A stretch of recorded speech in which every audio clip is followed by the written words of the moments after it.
Izaias chapter 61.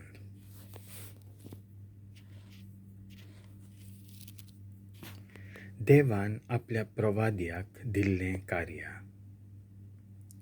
सर्वेस्पराचो आत्मो म्हजेर आसा, कित्याक सर्वेस्परान म्हाका अभिशेक केला. गरीबांक बरी खबर दिवंक, खोंती बरीत काळजाच्यांक बुजवण दिवंक, कैद्यांक सुटका परगटूंक, बंदखणींत आसलोल्यांक सोडोवंक ताणें म्हाका धाडला.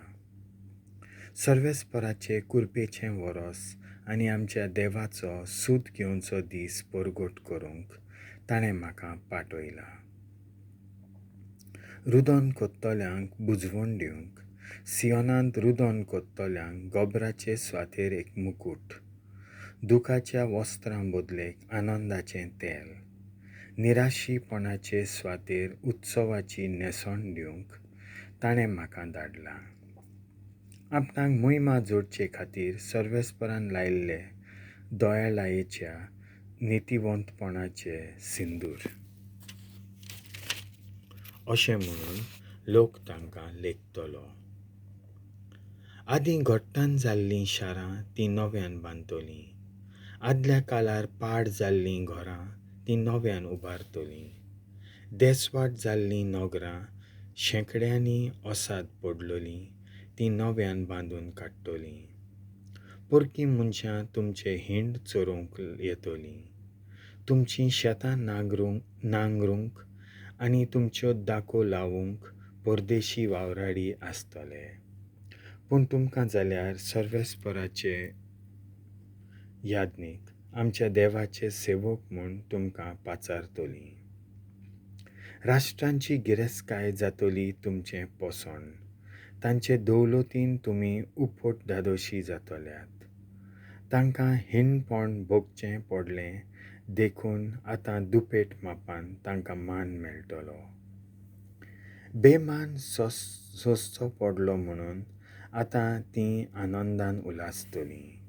ओय, आपल्या देसांत सगळें तांकां दुपett मापान melltolem आनी तांचो संतोश सदांकाल तोखतलो. कित्याक हांव सर्वेस्पर न्याय नितीचो मोग कोत्तां. नागूण आनी खोटेपण म्हाका कांटालो हाडटात.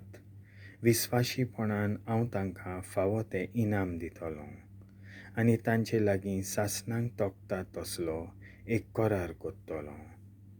किर्तिवंत जातोलें तांचें कुल सगळ्या राष्ट्रां मोदें आनी तांची संसद सगळ्या लोकां मोदें सर्वेस्परान हे परजेक आपलो आशिर्वाद दिला अशें तांकां पळयतात तितलीं वळखून घेतलीं.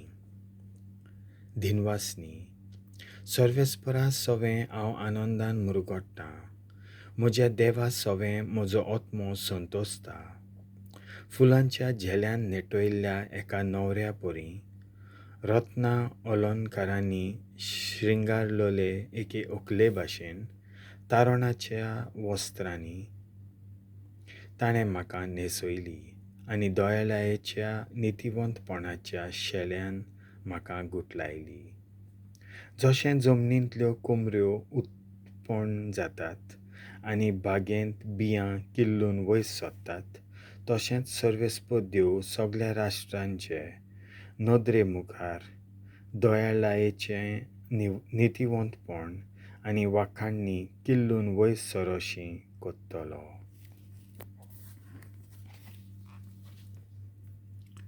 देवाचें उतर हें.